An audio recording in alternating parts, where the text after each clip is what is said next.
good morning to all who've joined the conference. We're delighted you're here, and we'll turn the panel on and greatly look forward to it. Well, welcome back.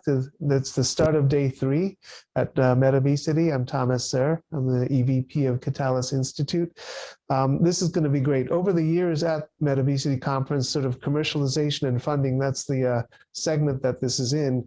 We've had device companies represented like Livongo and Levels Health and Vita Health, but they've somewhat been in the shadow of big pharma and big food and their corresponding emerging companies. But devices from wearables and digital apps to molecular diagnostics like 8 biomarkers of aging and biological clocks and AI, big data, information as a service, those have increasingly contributed emerging business models to the sector. Now, we're not going to have time this year to cover analog devices.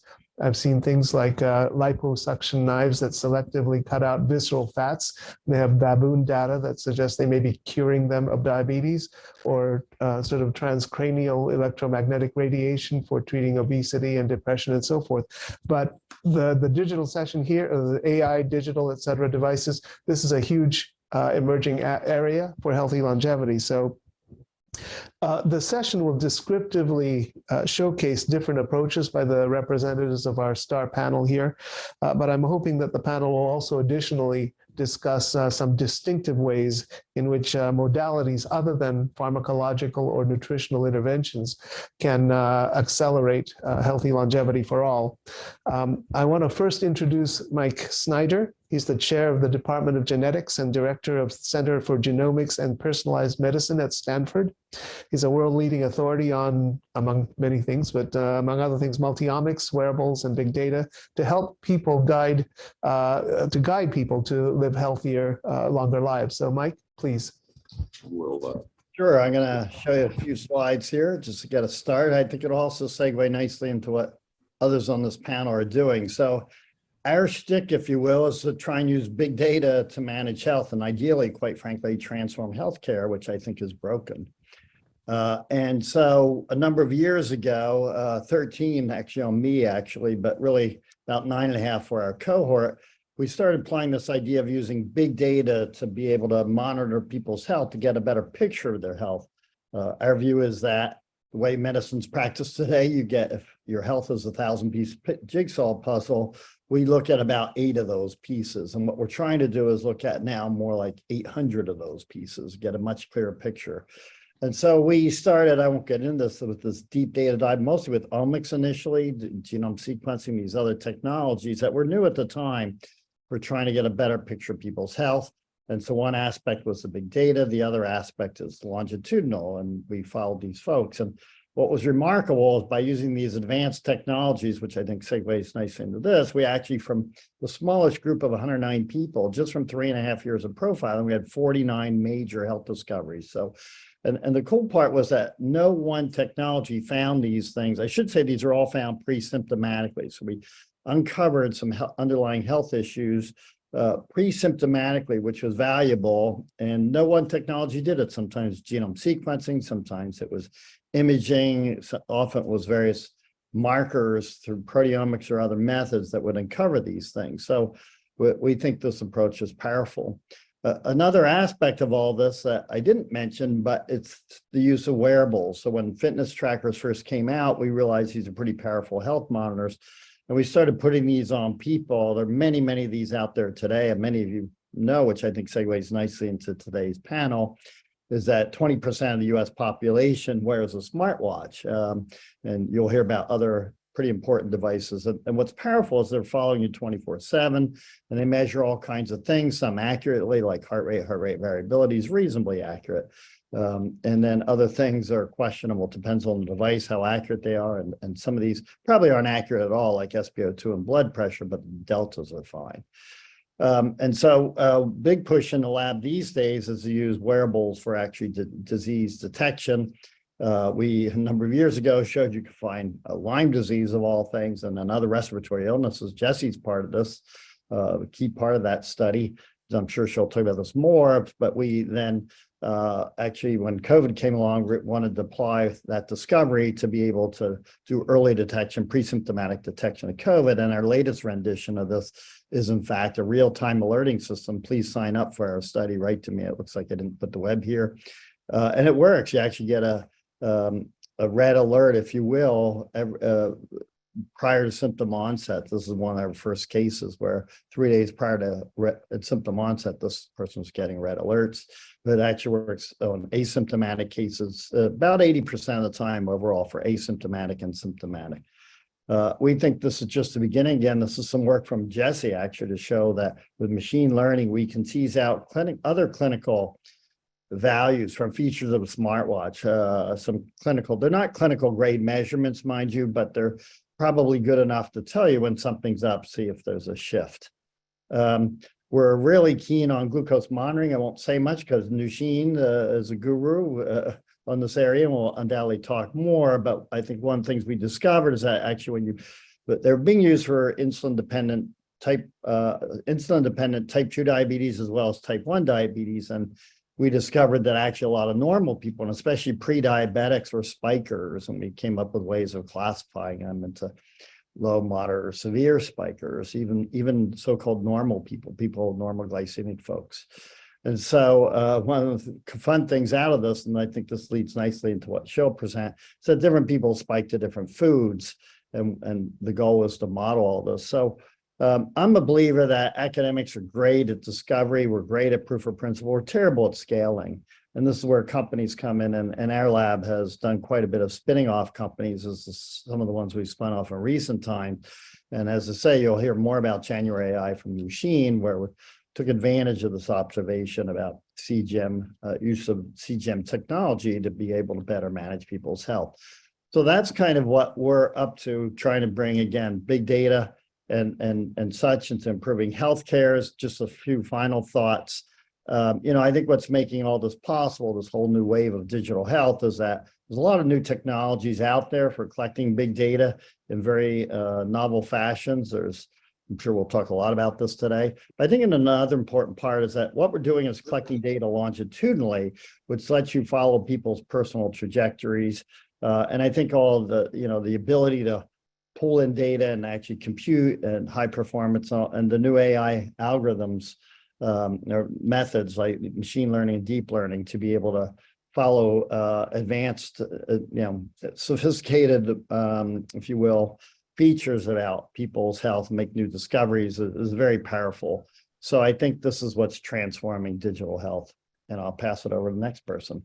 Thank you, Mike. Next, I'd like to ask Jessilyn Dunn. She's an assistant professor and director of the Big Ideas Laboratory at Duke University. She's an internationally recognized leader in developing new tools and infrastructure for multimodal biomedical data integration to drive precision or personalized methods of early detection, intervention, and prevention of disease. Jessie, please. All right. Thank you so much. Just double checking that you can hear me all right. Yes. And the screen that you're seeing is full slides? It is. Great. All right. Fantastic. Thank you so much again for inviting me to be here. And as Mike mentioned, a lot of the work that I'll be talking about is very much related to the work that Mike presented. I did my postdoc in Mike's lab, and I'm now an assistant professor at Duke. So there's certainly some relationship there. The focus of my work is really on wearables and this idea that we can really apply these ubiquitous technologies to revolutionize healthcare. So we can provide patient empowerment, precision therapies, just-in-time interventions, and improved access to care. And so while a lot of the technologies start out as more expensive and more niche technologies, as we see their entertainment value grows, their cost decreases, these are becoming devices that, are worn by nearly everyone. So a stat came out, I think it was last week from The Economist, that 1 in 4 Americans now wears a smartwatch. So, we keep seeing that number increasing. And part of that reason is because they're so useful for aspects of life other than measuring things about your body. So you can answer text messages, watch YouTube videos. And so this is increasing the general population uptake of these devices. But from the research side, there's a lot of interesting potential here for different sorts of wearables. So we're moving from this idea of your typical kind of smartwatch or smart ring form factor to something that is even more convenient. So we can envision a future where actually our clothes, the fabric within our clothes is sensing what's going on in our bodies. And so you can see here, you know, the parts of the body that we can measure and the technologies that are coming online that are conductive and allow for sensing really just open up incredible opportunities for the future of sensing. And so what I want to do now is make this connection between the sensing technologies and what we can actually use them for. So in thinking about biomarkers, we have these two traditional ideas. We have diagnostic capabilities and we have the ability to learn new things about physiology. So if we want to, for example, track how well somebody is managing their disease or how well a treatment is working, or maybe we discover a new relationship between some measurements and some health outcome of interest. Either way, this makes a biomarker useful for the real world. And so what we're doing is we're adopting these concepts of a traditional biomarker using the digitally collected data.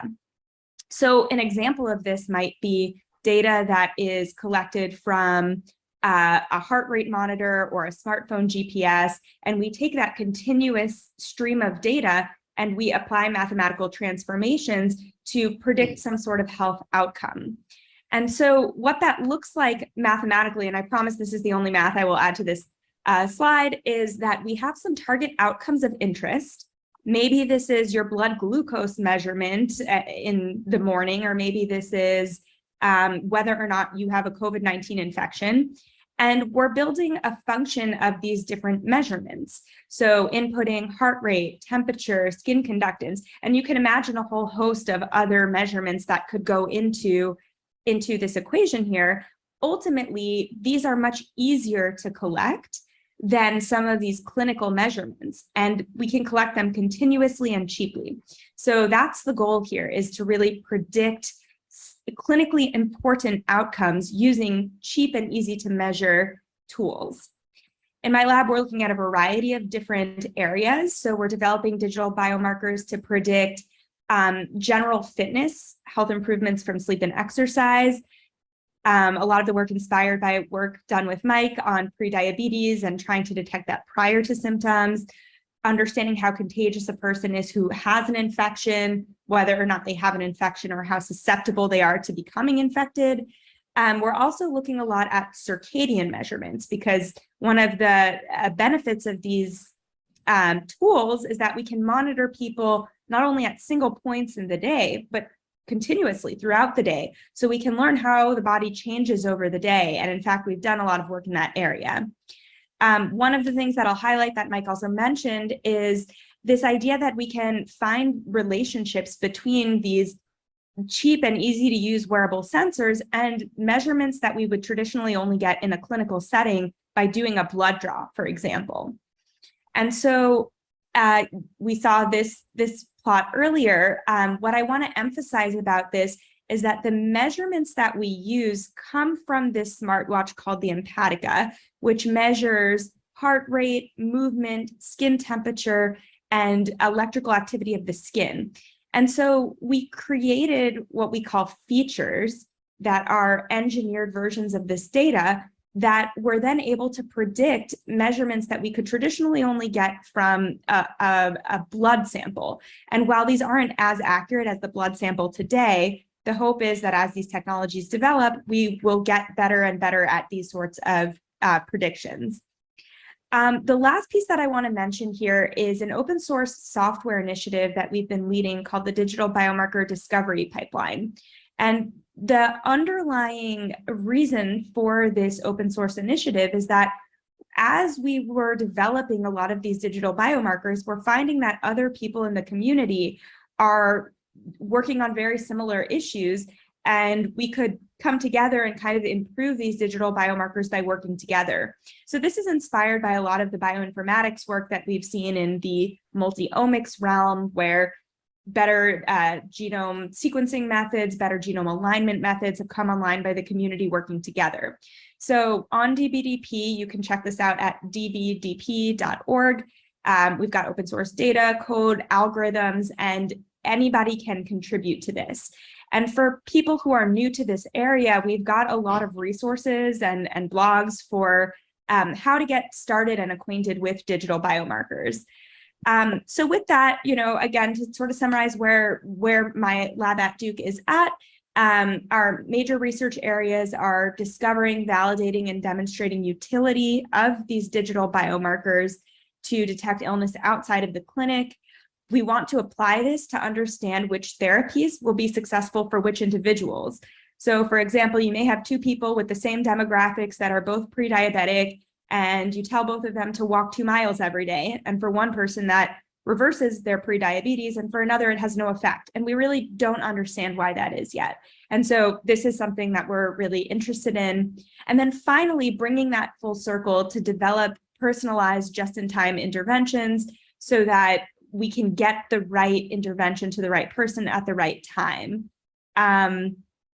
We've got quite a lot going on in these different areas. I'm just going to briefly show this slide to show that we have these 3 overarching areas to address these problems of developing algorithms, applying digital biomarkers in the real world to prediabetes, infectious disease, clinical chemistry, and then really making sure that the tools that we're using are accurate and are measuring what they purport to measure. And of course, there's lots of people contributing to this work. And with that, I will hand it over to the next speaker. Jessie, thank you so much. I certainly have a couple of questions. This is fascinating. Our next speaker is Noosheen Hashemi, PhD. She is the CEO of January.ai, which is developing the world's first virtual continuous glucose monitor. Noosheen, please. Hello, thank you so much for having me. Just a correction, I don't have a PhD. I do have a master's degree, but I apologize. Sorry, thank you. Not at all, not at all. It's great to be here. We are a team of interdisciplinary, we're an interdisciplinary team of scientists, clinicians, AI scientists, and business builders, really passionate about increasing the health span of the world. And we really want to help eradicate, certainly predict, and postpone lifestyle diseases through smarter eating. Our approach is a combined approach. We live in 2 worlds. We live in the AI world, and we are also living in the supplement and nutraceuticals world. It's quite an ambitious agenda for a small company, but from day one, Mike and I had a vision that we wanted to help people figure out what to eat relative to all the other lifestyle factors, but that we recognized they couldn't always get everything that they needed from their diet, and that we needed to enhance that diet in a variety of ways, most formidably with prebiotics. So our approach is a combination of wearables. So we don't use single wearables. In Snyder's tradition, we use many wearables. We've started with heart rate monitors, various heart rate monitors, and continuous glucose monitors, but we're adding other monitors as we go.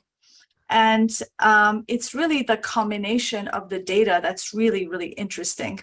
I want to echo what other speakers have said. There's no silver bullet per se in like one data type. It's the combination that is so revealing.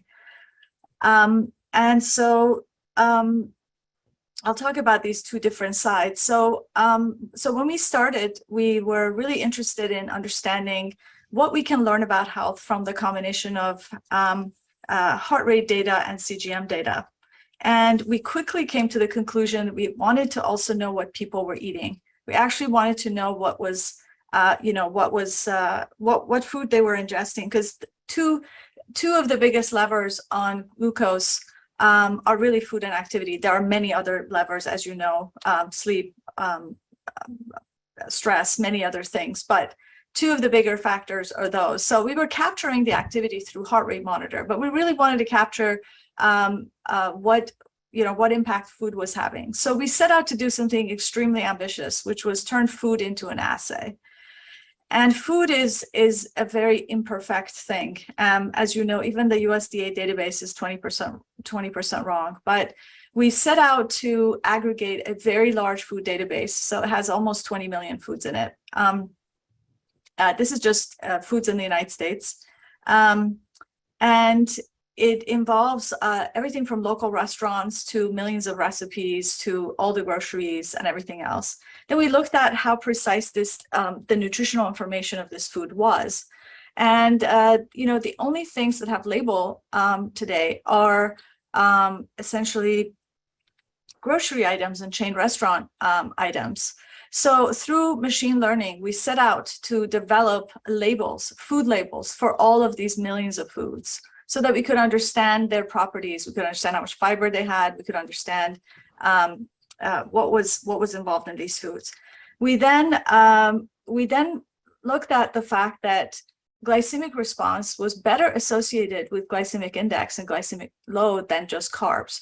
All the predictions that had existed in the market at the time were just a calculation of essentially insulin and carb. But you don't just eat carb by itself. Usually the foods you eat might have protein, water, fat, etc., fiber. So we really wanted to understand the GIGL. So another machine learning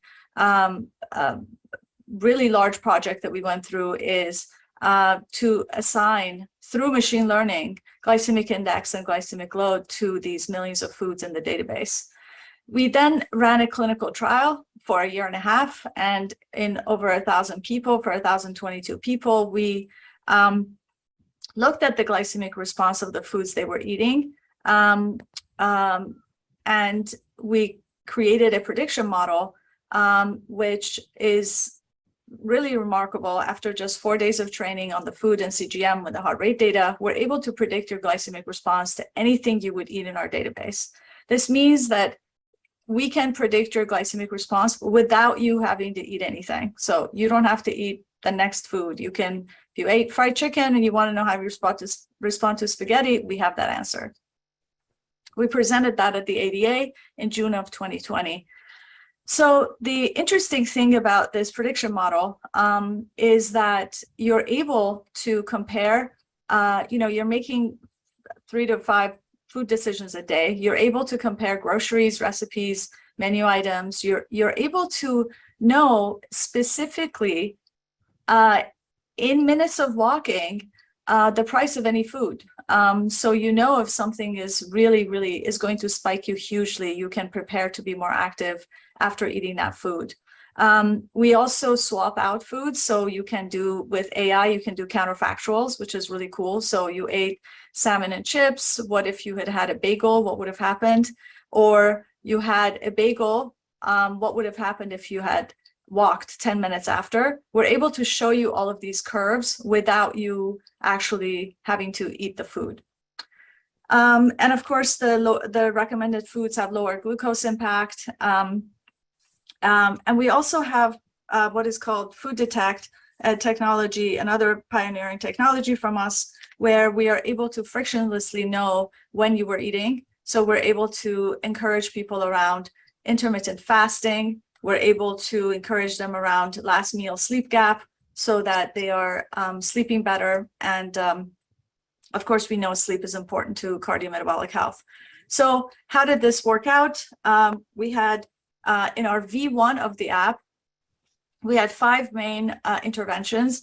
One was essentially picking out your spiking foods and allowing you to compare those things. So one of the things that you did in the program is you compared your breakfast to actually a complete sugar shot, literally like 75 grams of sugar, as well as to a keto breakfast. And you could see the difference. You could also swap out different foods, but spiking foods is just a great way to experientially inform people, make them aware about what is really causing their biggest problems. And then swapping those out for other foods, essentially hacking those foods, either eliminating them, reducing their quantity, or making substitutions. Another one was calorie restriction. So we were able to dynamically figure out how many calories somebody needs and help them with that. Another one is fiber intake. So we measure how much fiber people are taking in their diet and encouraging them to have more fiber. As you know, fiber has a huge impact on glycemic response. The amount of food that's in your stomach 24 hours before or in general makes a huge difference in terms of how much you spike. Activity insights, I mentioned, we discovered that just even minor activity had significant impact on glucose coming down after meals. And we proved that and we showed it and we talked about it for the last 5 years. So we're excited that now it's a known fact. Everyone just knows that, which we're very excited about. But we showed that essentially we could show the difference in your curve by different levels of activity. So we experientially show people how activity affects their glucose, not just tell them, hey, walk 10,000 steps, everything will be okay. So this is very specific. And of course, fasting. Intermittent fasting in combination with calorie restriction does improve insulin sensitivity. And we have been very interested in working on the underlying physiology of the people that we work with. So these interventions have had great results. People were taking fewer calories overall. They were able to increase their protein intake, they increased their fiber intake, they reduced their carbohydrate intake, they dropped weight, and they were also able to improve their time in range. And the numbers are great for even people who don't have type 2 diabetes on this slide. And anecdotally, people have told us that they've lost 10, 15, even 20 pounds and have kept it off well with these interventions. So what's really unique about our AI is that it can predict glucose hours into the future. We say 2 hours here to be safe. We can predict your glucose at 30 hours into the future. And most models out there can just do that for 30 minutes. We do that based on food. So our models have been trained on food. So prediction models today don't include the food. So they just tell you if you, for the next half hour, based on your CGM, this is what your glucose is going to be. But we have been trained on food, so we can tell you for a specific food where your glucose is going to be. And then what's remarkable is that we can actually make that prediction for you after your CGM is removed. So we can do it longer in the future. We can do it with food, and we can do it without CGM. So this is quite remarkable. The ramifications of a virtual CGM is that, the cost of CGM has been high. And the idea of putting CGMs on people month after month, although it creates fantastic longitudinal data, and we would love to have that happen, and it will happen because there will be a lot of wearables that come in, and they're going to cost less and less. They're going to be smaller and more miniaturized, and they're going to be a part of everyone's daily life. But we do think that with AI, once you're able to train the AI, you can then use these wearables more intermittently if you want to lower the cost and expand access and to bring more health equity. So far, we've been working on a biological model. We are now working on a behavioral model, and our behavioral model predicts essentially what you will do next. So we'll know if you're working out next, if you're eating next, if you're sleeping next, and we're able to make just-in-time recommendations based on your behavior. We're now working on the V2 of January. It's in alpha, it's in market, you can purchase it, but it's in alpha stage, so it's open to a group of alpha people. And we are doing essentially three many interventions under 3 categories: nourish, move, and recharge. We are getting focused more on food swaps and quality of sleep. For example, we're able to, again, do experiential learning and let people know to reflect on sort of what's been happening. This is very, very useful for coaches that are working with people. Mike mentioned different responses of different foods. This is really important to be able to look up how you're going to respond to any food before you eat it.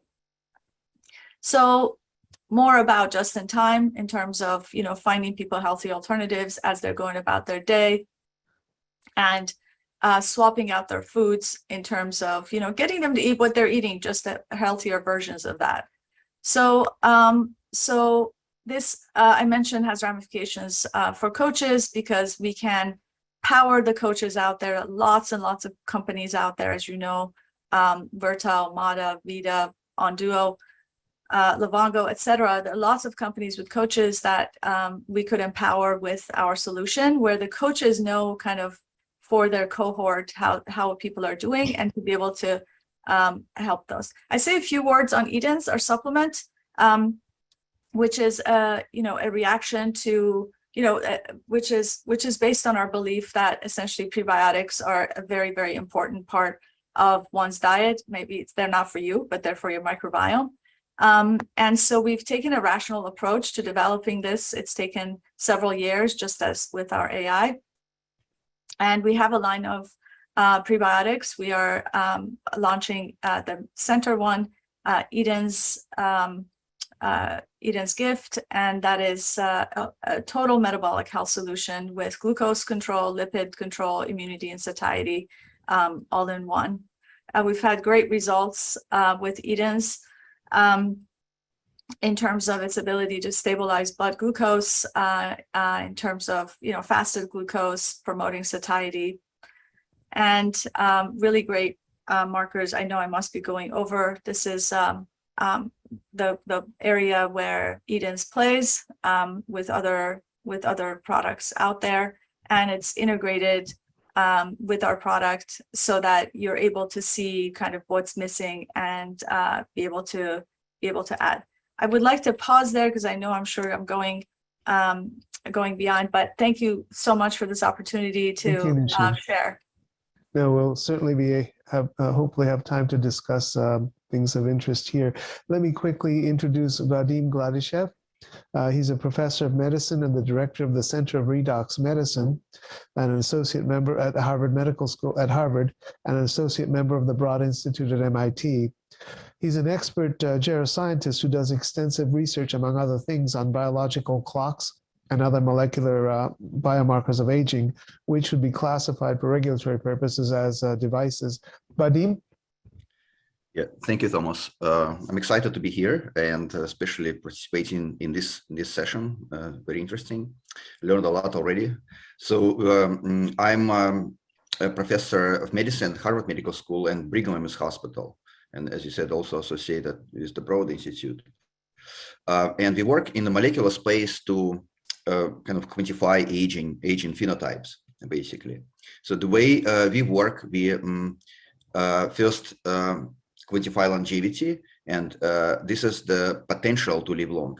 Basically, what we do, we profile kind of in the large scale longevity across cell types, across mammals, various omics approaches, as well as across longevity interventions, which are the known kind of approaches that extend lifespan. In parallel, we work in the aging, developing biomarkers, epigenetic clocks, transcriptomic clocks, and various other biomarkers, which leads us to actionable biomarkers of aging.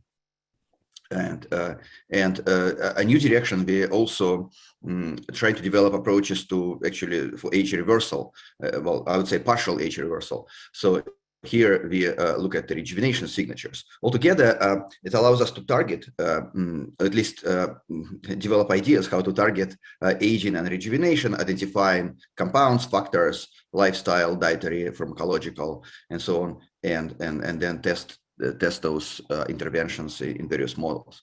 That's kind of the overall scheme of how we work. But then I will show you just a couple of examples of how we do it. So, for example, in this study published in last December, we developed the first aging clock that quantifies aging at a single cell level.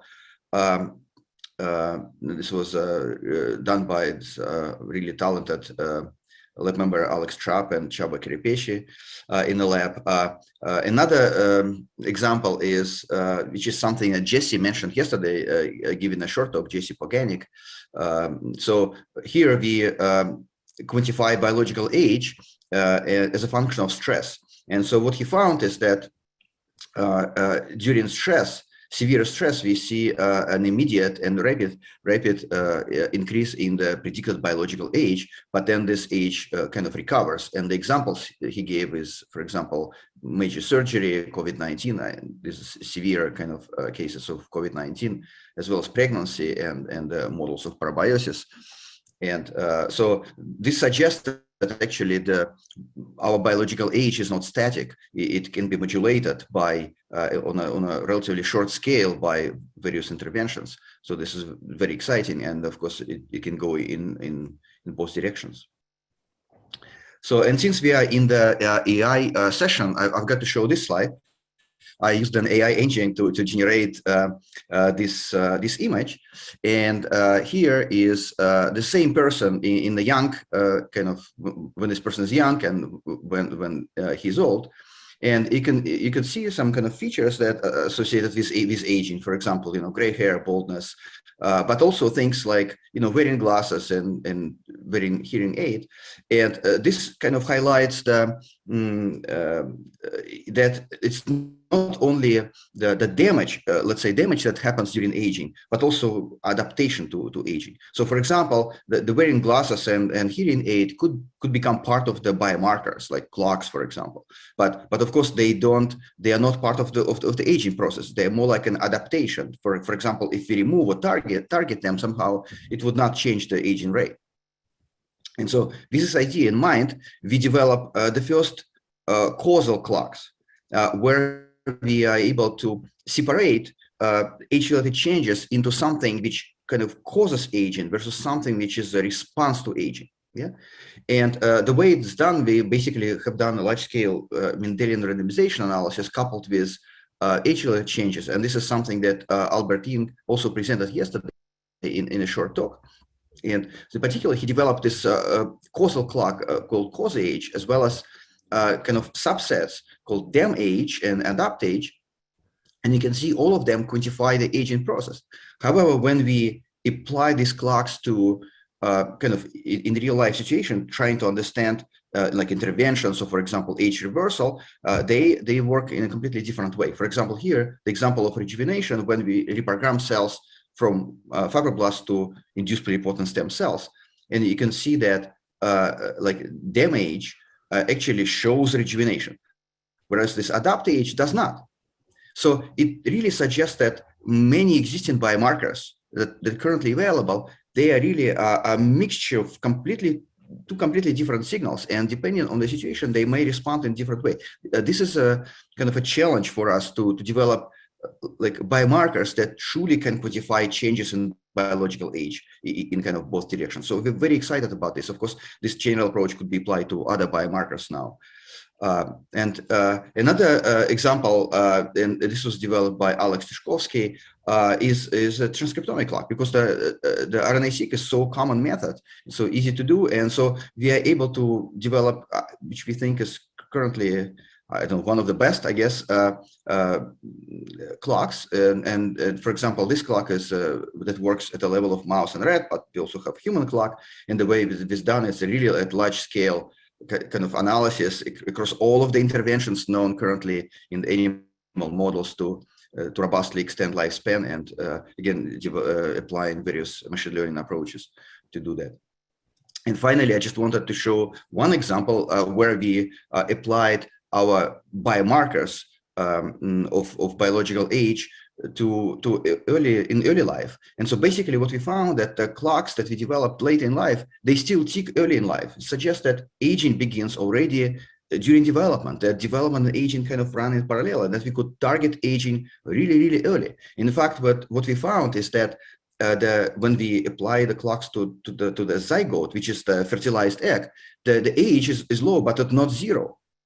And then later, during early development, there is a process of rejuvenation, perhaps the first natural process of rejuvenation. And the lowest age corresponds to approximately the stage of gastrulation.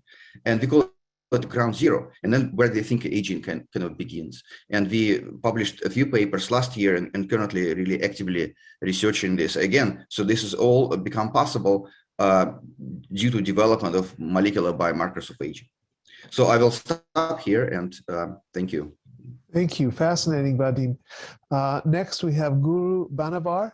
He is a CTO of Viome and formerly CTO of IBM, where he was team leader on IBM Watson. So he knows a bit about AI.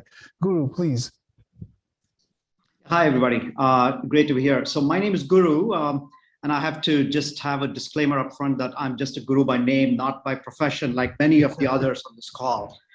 My job is to develop the technology underlying a bunch of molecular analysis techniques that scale and can be commercialized around the world. So I'm just going to share my screen here. Yeah, the mission of Viome Life Sciences, the name of our company, is to digitize and decode human body at a molecular level to address all kinds of chronic disorders. I'm going to give you some examples. We started about 6 years ago now, and we went directly to consumers from day one. We believe that the non-invasive, at-home types of care is going to be the future. So we created a bunch of sample types like stool, fingerprick blood, saliva, and so forth that could be collected at home. And people could get very broad range of health insights and food supplement recommendations.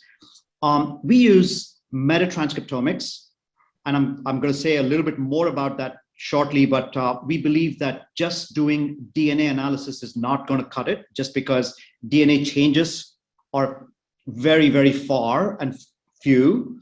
And instead, if we look at RNA, you see the environmental effects like food and toxins and so forth in somebody's environment. So we do that type of analysis with metatranscriptomics, provide a lot of insights and recommendations. We even have a precision supplement delivery to your doorstep. We've been doing this now for many years, so we have hundreds of thousands of customers around the world, actually more than 100 countries. So one of our key ideas is that we need to look at the gene expression, as I said before, of both the human and the microbiome. So if, for example, if you look at C. diff based colitis, you know that it's from Clostridialis, right, difficile, but presence of C. diff does not mean you're infected. There's a lot of bugs that are present but do not produce the specific genes or the transcripts that cause the infection. And when the infection happens, the same individual who can have a very healthy colon 1 week can have a terribly sick and inflamed colon the following week. So there's a lot of changes going on, and these changes can be tracked with RNA and not with DNA. So we use metatranscriptomics, and we've analyzed, since we're in the AI big data session, I just want to show you that the amount of data we have is just massive. More than 600 trillion nucleotides that we've sampled from more than 400,000 samples from around the world. And we've extracted molecular features, genes, and organisms, more than 40 billion of them from these nucleotides. We have a tremendous breadth of phenotype metadata that we also collect from our customers at Viome, including their symptoms, medications, diagnosed diseases, demographics, and so on. And we've created literally like a huge range of predictive models, including glycemic response that we've been talking about over here. And if someone's interested, we can talk a lot more about that in the discussion section. And we provide a number of health insights. So just to give you a sense of the sort of the equivalent of what January does that Noosheen presented. There is a food database that we've been using for the last 6 years. We go through a glycemic response model that was trained using 1,100 people from multiple countries. And we, based on that prediction, we also do microbiome pathway analyses. We do dozens of different pathways, and then we classify foods into these 4 categories that people see on their apps. We also do this at the level of ingredients. And just to give you a little bit of sense of the kinds of things we did in the glycemic response model, there's no time here to go through the details, but just to show that CGMs were, of course, used, but even without CGM. But the at the end of the day, the business model of Viome is that there is a huge amount of consumer data that provides an R&D cycle. Like it sort of drives an R&D cycle for a number of different phenotypic areas. We've focused on gastrointestinal areas, metabolic and neurological at the moment, and also a little bit in oncology, which I'll show you an example of. But we could go in pretty much any of these other areas just because of the richness of the data that's available. So this sort of a virtuous cycle is the business model of Viome. And just to give you a sense of it, just last month, actually 2 months ago, we got a product for cancer detection out in the market based on this R&D cycle that I just talked about.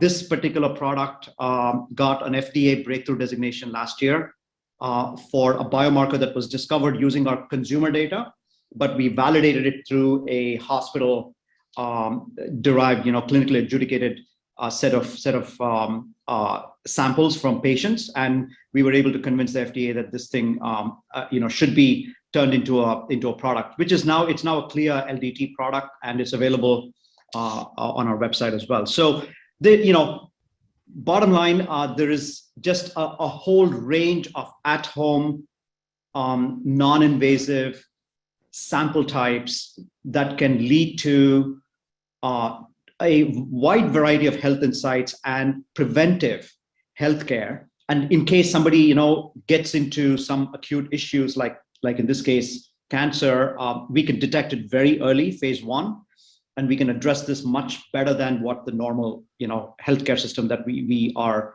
in is able to handle today. So I think I'll stop there, and happy to take, questions and discussion points afterwards. Thank you so much, Guru. Wow, this is so rich. There's so many things directions we could go. Just to say that the inspiration of Metabesity is that this is more like a dinner salon. We throw together interesting people who are doing interesting things and see what happens. While we can, I suppose, come up with questions, this and the other thing, about specific items. Why don't I just start with a very general question to the entire panel? Whoever wants to take it, please do so. What insights, connections, questions, etc., have struck you about comments that have been made by your fellow panelists? What do you want to know more about? Anybody? Just hold up a hand or. Mike, I can jump in. I think what strikes me is that we're all trying to use these, data-driven approaches, collect data, generally using new methods, and often remotely, basically, again, out of the doctor's office. This is the new paradigm shift. We're trying to get out of the doctor's office into remote testing to be able to, follow people's health. And I think this is a big paradigm shift. It's been accentuated by the COVID pandemic.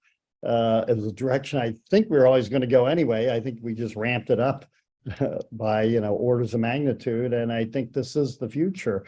And you're seeing lots of different areas. I think this is just the tip of the iceberg of where we're going. I couldn't agree more. We're all going in the same direction. We're just coming at it. We're just starting from different points. So some people have taken, it's just which omics have you chosen to start with? But we're all starting with some data points. We're all looking for connecting dots, essentially different data types, doing multi-omic integration to come to an overall picture of health for a person, whether it's predicting risk for disease or whether it's trying to postpone that disease for them with lifestyle recommendations. But at the end, we all end up in the same place, which is what should I do every day in my lifestyle, and how do I do it with potentially additional supplements and additional ways of dialing my diet. Anyone else? I have another question for Noosheen. If you could comment on the age groups that you are able to target, and whether there is a differences in age. Like, for example, do you have recommendations for younger people, or primarily older? Mm-hmm. Yeah, we've had a pretty diverse. I don't have that number in front of us, but we have it in our papers that we've published, and I can pull that out for you and send it to you. But we've worked with a very diverse population.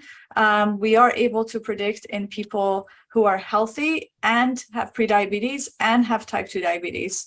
fairly accurately. And so you can imagine perhaps people with type 2 could be a little bit on the older side, but we have not targeted a particular age group. Our cohorts have included all age groups over 18 years old. Yeah, they're probably more individualized than anything.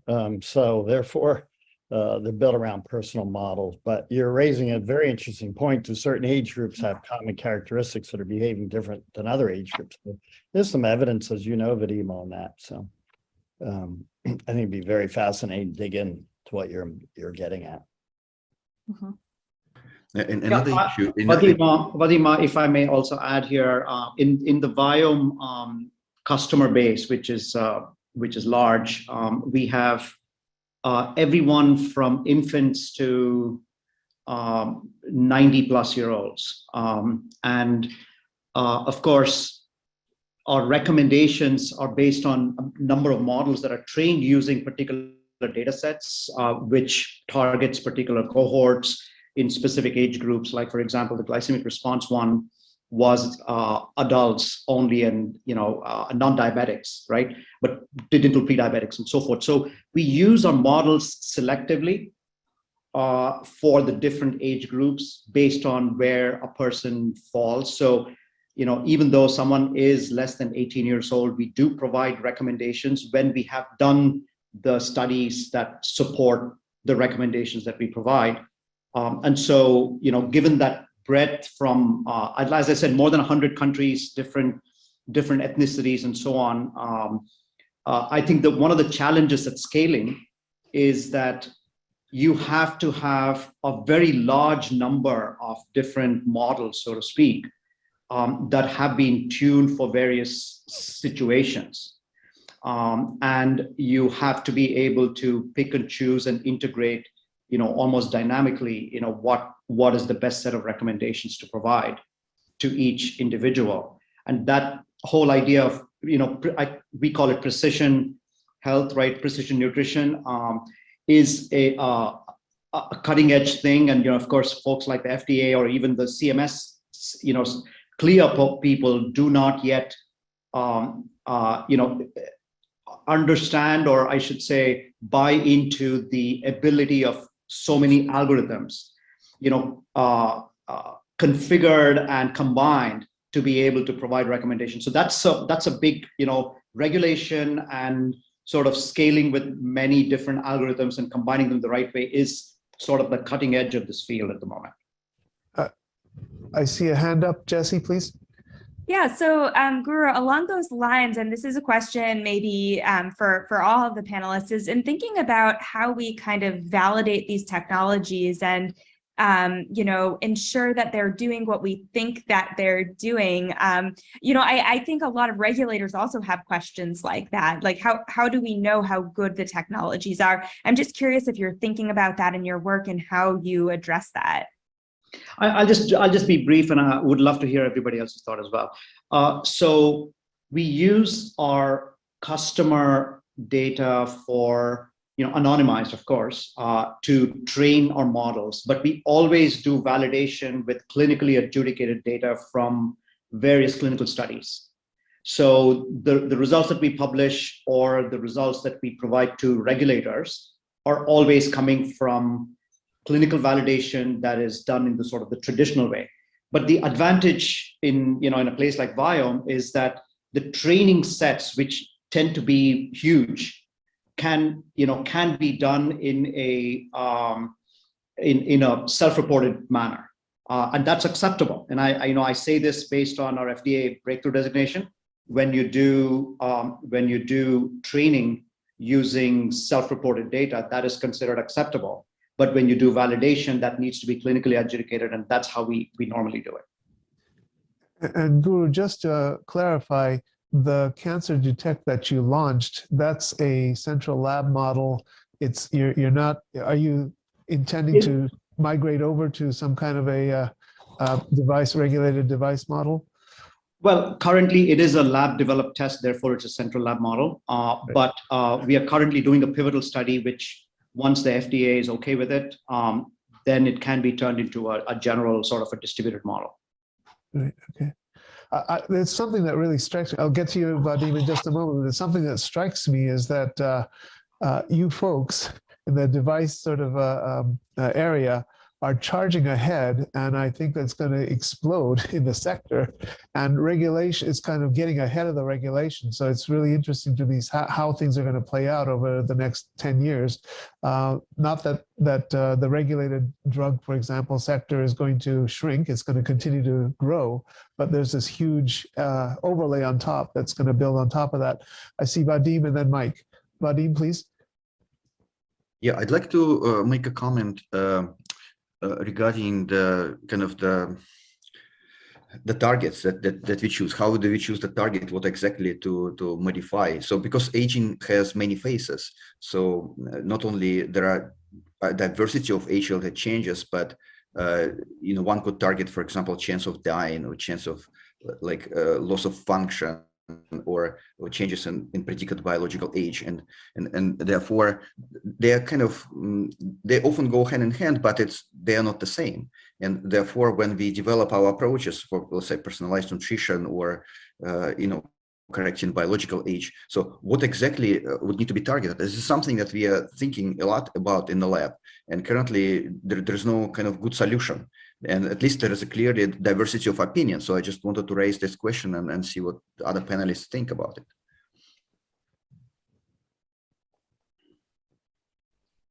Any takers of Vadim's question? Well, I think some things are pure research where people are trying to understand Vadim. That would be my response to this. But I think many of the things that you heard talked about here actually they have more behavioral interventions rather than, say, therapeutic drug interventions, pharmacological interventions. So I think what you're hearing I think Jesse's, if I'm the synthesizer process, what Jesse's, Noosheen's, Guru, and what we do, a lot of it's behavioral interventions that people are working on. And that's what you're that's the outcome. So I agree with you. A lot of this is collecting data to see what's going on, but at the end, it does have to be actionable if you're going to implement it somehow. Can I just add something from my perspective? We are not exactly targeting aging directly, but instead focused on biological pathways that are known to be contributing to the aging process. Like, for example, inflammatory pathways, right? Gut inflammation pathways is definitely a pathway that we target. We can measure the amount of gut inflammation based on all the transcripts that we see today in a huge amount of data.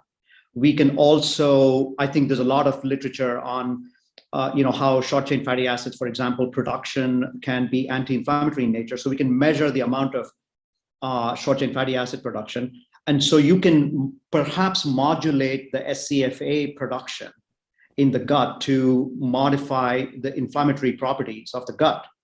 And, I think that's a sort of an indirect thing. And we have, in our case at least, we have dozens of these underlying biological pathways that are targeted rather than aging as such. Now, the correlation between those biological pathways and aging has to be established more clearly. And that is a complicated question. I think, actually, I would love to talk to you about it offline. That is well said. I want to second that. Agreed. If we can postpone chronic diseases from happening until later and later and later in life, that is a huge boost for aging. And short chain fatty acid mechanism is definitely a way that we can support healthy metabolic health and healthy aging. And we do that through some of the supplements that we produce, such as what Viome puts out and what January puts out. And earlier in the conference, we've had discussions about what is aging and what are you addressing, the sequelae from aging versus aging itself. It's actually a part of the regulatory discussion or debate about whether you have some intervention that's directed to aging as opposed to specific things that are breaking down because of aging. Mike, did you have a hand up for another point? I know that you responded. Well, I was going to take a slight. I actually wanted to turn Vadim's question on his head, which is the question about What do you see about causes? You mentioned that you're getting causal inferences. Are you seeing a differences early in life versus late in life? I mean, maybe the late guys all are smokers, so put that one aside perhaps, but are you seeing some interesting patterns across the lifespan for the different causes? Yeah, I mean, we work a lot on this in this space. So in my thinking is that aging, kind of everything contributes to aging. We age because we live, and when genes have their functions in the cells, they produce negative consequences, like byproducts, mutations, and so on. And kind of these consequences, they accumulate. And so therefore, it's never like a single process or even like a few processes. Like there's no gene or just kind of a pathway. It's like everything together, and it's a challenge. That's why I think the AI is kind of so instrumental in kind of addressing this really difficult problem. And then, of course, kind of associated with that is the question: how do we quantify this? And the existing biomarkers like epigenetic clocks, even the most robust, is still a proxies. They work the best. I think they're better than anything that was previously available, but still far from perfect, and we still don't understand. So it kind of, this applies also to other biomarkers that all of us develop. And I think there's still way to go. I mean, in this field, there's many really, fundamental unanswered questions. What exactly we need to target? What's the best target, and how to quantify this? Kind of in a long term. Are we looking forward, looking at kind of delaying diseases? Because diseases is to me is a late manifestation of aging. It's kind of the ultimate is mortality, a little bit before that diseases, before that functional kind of changes, but then they are all consequence of kind of aging. That is kind of fundamental process, just starts early on, kind of goes in parallel with development initially, and then kind of continues.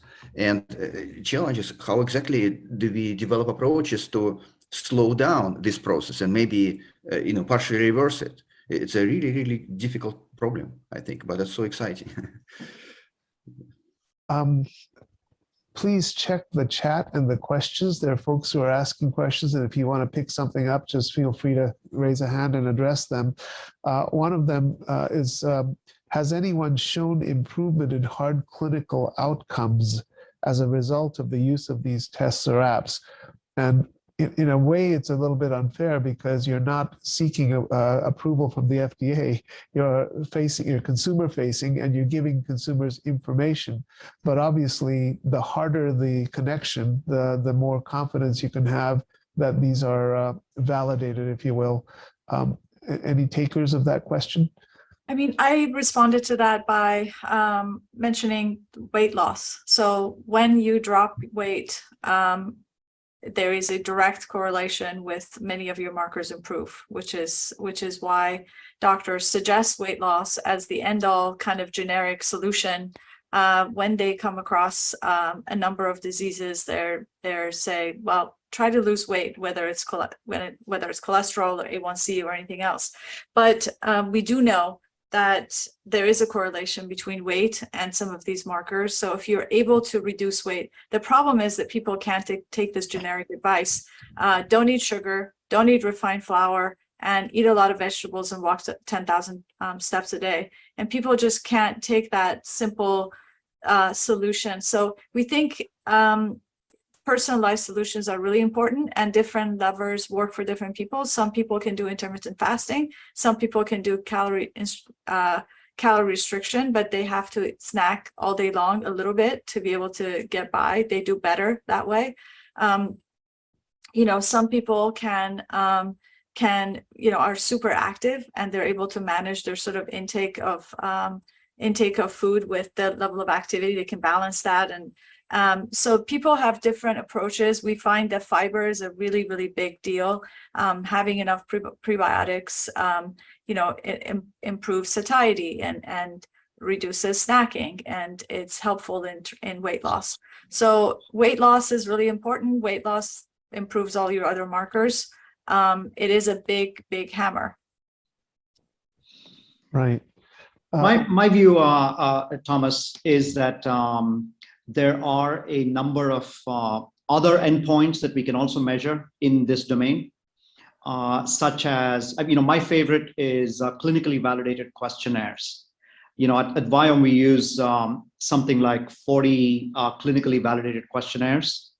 As an example, IBS-SSS, right? The symptom severity score, which it's a scale of 0 to 500. It tells you above 375 is severe, less than 375, greater than 275 is moderate, and so on, right?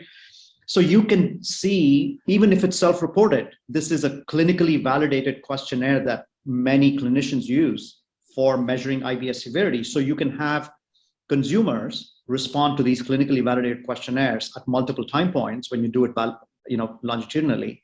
And they're paying Viome to give you this data. I love that, but go ahead. Sorry, what was the question? And they're paying Viome to give you this data. That's correct. Because, just a comment that I've been trying to figure out how, sorry to interrupt, but how do we get from a stage where we reward people for healthcare providers for treating, reactively treating illnesses, to making as much, if not more money by keeping them well? And you guys are at the forefront of that. Sorry, Guru, I interrupted. No, you're right that the business model for this area is maybe the biggest area of innovation necessary in order to make this actually work. And that's where I feel Viome is definitely doing something different. But going back to the clinically validated questionnaire idea, right? You name the disease, right? If you want to measure depression, there is PHQ-9. If you want to measure anxiety, there's GAD-7. If you want to measure colitis, there's the simple colitis index. If you want to measure Crohn's, there is the Harvey-Bradshaw index, so on and so on and so forth, right? So if you look at all these clinically validated questionnaires as endpoints, you can show clinical results. I have some results. We are in the process of publishing them one by one. My real problem is I don't have time to publish. We have too many customers to take care of, but we have the data.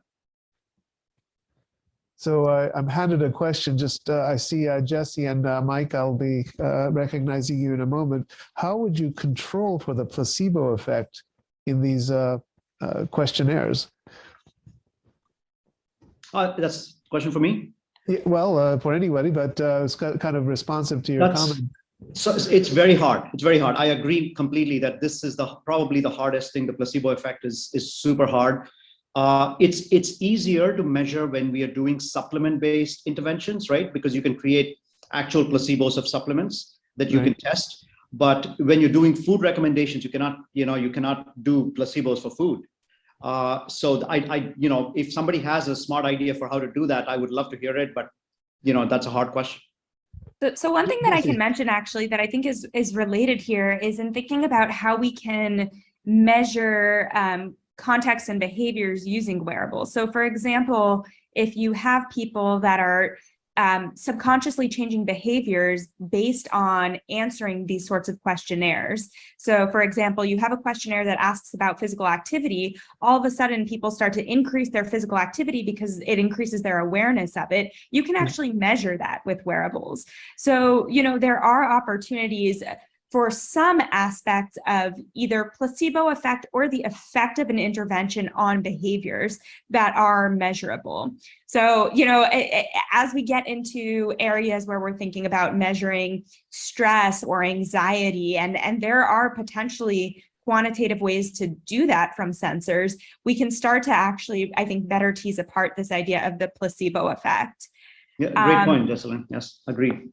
Yeah, and one other thing that I want to mention, just before we get too far off of the regulatory pathways, is that the FDA Center for Devices in Radiologic Health, CDRH, does have this Center for Digital Health Excellence that, they're very open to working with researchers and industry on how to best define what these reference standards or gold standards should be and what the evidence levels should be. So it's if you just Google FDA Center for Digital Health Excellence, this is something that anybody can become a part of, join their communities, and start to contribute to this conversation, because I think it really is an ongoing conversation, and the FDA recognizes that as well.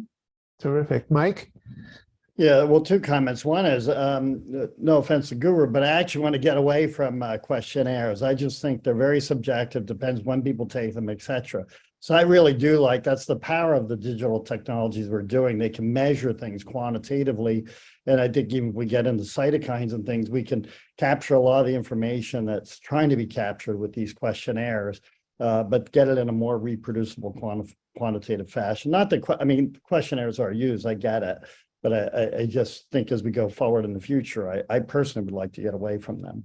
That's comment number one. Comment number two is back to yours, Thomas, about who pays. That really is a misalignment in our current healthcare system. It's a number one problem. Nobody's paying to keep you healthy, so consumers have to do it themselves, which means it only reaches a certain segment of the society, which, you know, is not cool. So we really do need to align this financially. That is a job of government to get these stakeholder alignments in place. And I think that's what we have to do right now. We'll have to be creative. Like, I personally think you should be paid to wear a smartwatch or get a discount on your insurance, or if you wear a CGM, you should get a bonus. You should get a financial break. And same with getting your genome sequence. I think these data will help improve people's health. And so I think we could set up creative financial models to make that happen. And I think that's great for society as a whole. Terrific. Noosheen? Yeah, I just wanted to follow up on what Jessilyn was saying about the various sensors. So we're really excited about other sensors coming into the market. Abbott is already trying their ketone monitors, which will really help people with, super low carbohydrate diets figure out how their metabolism is faring. For example, we're looking at continuous lactate monitors that will help athletes' performance, tune their performance. There's also cortisol monitors on the horizon. So that's the one that I'm really, really excited about. That's the ultimate. I think that will change everything. It'll be as big as CGMs in that it will, track chronic stress that really impacts our immune and our inflammatory systems, which really make us susceptible to a whole lot of diseases, including autoimmune disease, cardiometabolic disease, and mental disease. Right. So I think that is going to be the most exciting. And of course, continuous blood pressure, et cetera. So I agree, we can cheaply and safely and non-invasively measure directly from the body, and then do this longitudinally and do this in large populations. We can solve for health. We're coming down to the last few minutes. Vadim, please go ahead. Yeah, I just like to make a point that it's really important to bridge the two worlds, kind of the wearables and kind of sensors and molecular biomarkers. This is something really important because it's now becoming also less expensive to measure molecular biomarkers. There's various clocks, like inexpensive clocks have been developed. And of course, they are the advantages that they're integrative. And so wearables as well, of course. And so I think it would be important to bring these together. So just a quick lightning round question. What changes in law or policy, funding, climate, or other factors do you think could remove significant obstacles or accelerate your space for achieving healthy longevity for all? I don't know if you have any, and Noosheen, I assume that's an old hand up as opposed to a new one. If you have nothing to You're say, muted, then you're doing just fine right now. You don't need anything. I think she's just muted. Sorry, I lowered it. Apologies. Michael, go ahead. Or did you have a response to, is there something you need? Oh, well, no, I don't have a whole lot. I guess I can respond to that. It's a wide open question. That's a blue sky question. There's no question getting, again, the funding aligned. If you want to accelerate the field, get all the stakeholders on the same page. If they start to pay for it, yeah. Move things in the same direction. Otherwise, we're going to be, bootstrapping it up, which is fine. I think that's how Silicon Valley works anyway. We try and come up with creative solutions. So I'm totally cool with that. And going direct to consumer is a good way to go, but it will leave out a certain fraction of the population if we don't get government involved and then try to reach out to everyone. I think this technology, by the way, can go to the world. I think we're very US focused, but if you think about wearables and all these technologies, I guess is a good way to end. We really can impact the whole planet. Just to remind people, 3.8 billion people on the planet have a smartphone. And so that means they actually wired in with a computer, a mini computer. They can actually have access to these kinds of technologies we're talking about, more than half the planet right now, which is pretty. That's exciting. Maybe Jesse, last word. Sure. Just to build upon what Mike was saying, ultimately what we need are health economists to come in and show the value of this, because, we know intuitively it's much cheaper to prevent disease than it is to treat disease. If we can prove that quantitatively and show our lawmakers that, this is a really effective way to reduce the costs, and taxpayers care. I mean, ultimately, we are paying for the poor health of our society. So I think everybody can get on board. We just really need to make the case and show how powerful this approach can be. I want to thank everybody for this great discussion. I wish this dinner conversation could continue, but we have to keep to our schedule. So again, thanks very much to our stellar panel. Thanks so much.